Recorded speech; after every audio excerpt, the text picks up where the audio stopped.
take what you need, but take less than you give? Could you close every day without the glory and fame? Could you hold your head high when no one knows your name? That's how legends are made. At least that's what they say. We say goodbye, but never let go. We live, we die. And now to a vicious attack on a Philadelphia subway by a man wielding a hammer. Witnesses did nothing to help. What would you have done? NBC's Michelle Franzen has the story. A random and brutal attack just after midnight on a Philadelphia subway train, all captured on this surveillance video. The victim, 20-year-old Dwayne Taylor, beaten by a hammer-wielding man. I got the staples right here and right here. The broken finger, about 6 stitches in the back of my neck. On the video, while Taylor sleeps and listens to his iPod, police say the suspect talks to his son and tells him to sit down. Out of nowhere, the man pulls a hammer from his bag, turns to Taylor, and repeatedly beats him. And during the 5-minute-long attack, police say no one did anything to help. Most of them got out the way. Crime Stoppers say it is not uncommon for witnesses to freeze and do nothing during a crime. In Hartford, Connecticut this past June, a 78-year-old man crossing the road was struck by 2 vehicles. He was left lying in the street as pedestrians and cars passed by. There is certainly an element of fear. There's a fear of retaliation. There's a fear of becoming another victim during the incident. There's a fear of being involved in the legal system. Let's talk about the witnesses. Reportedly, there were some 10 people on that subway car who saw this happening.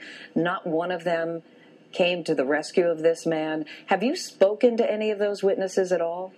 I've not spoken to him, but it is a pretty sad state of affairs when someone is attacked that viciously and absolutely no one attempts to help. But you know what you're up against, Commissioner. As we heard in the report, there are people who are afraid. There are people who don't want to get involved, don't want to get involved in the legal system, are afraid that they will become yet another victim. What do you say to people who have those concerns?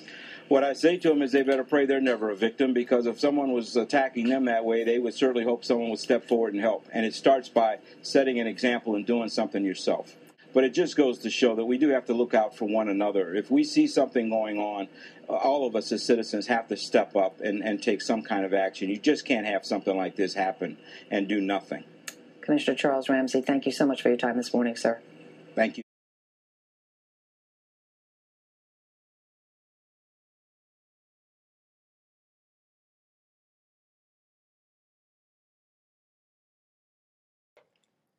The White Rose was a nonviolent resistance group in Nazi Germany, consisting of a number of students from the University of Munich and their philosophy professor. The group became known for an anonymous leaflet campaign lasting from June 1942 until February 1943 that called for active opposition to German dictator Adolf Hitler's regime. Their motto was, "We will not be silent."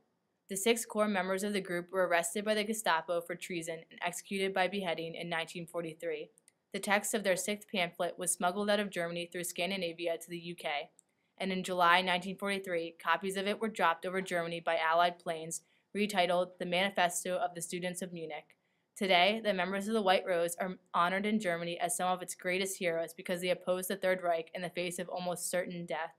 The last words of Sophie Scholl, "Your heads will fall as well." On February 1, 1960, in Greensboro, North Carolina, 4 students from North Carolina A&T sat down at a whites-only lunch counter and asked to be served. These teenagers ignited a wave of student sit-ins and protests that flashed like a fire across the South. Students from the South all took part in the sit-ins. The first victory was won by Matthew Walker, Peggy Alexander, Diane Nash, and Stanley Hemphill. They ate lunch at the previously segregated counter of the Post House restaurant in the Greyhound bus terminal. This is the first time since the start of the sit-ins that blacks were served.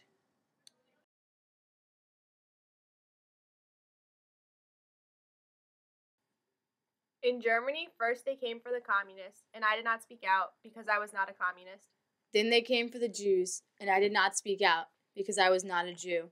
Then they came for the trade unionists, and I did not speak out, because I was not a trade unionist. Then they came for the Catholics, and I did not speak out because I was a Protestant. Then they came for me. And there was no one left to speak out for me.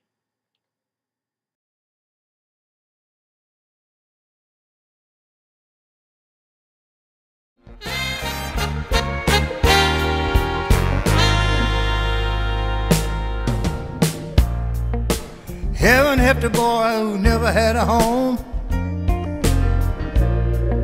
Heaven help the girl who walks the streets alone. And heaven help the roses if the bombs begin to fall. Lord, won't you help us all?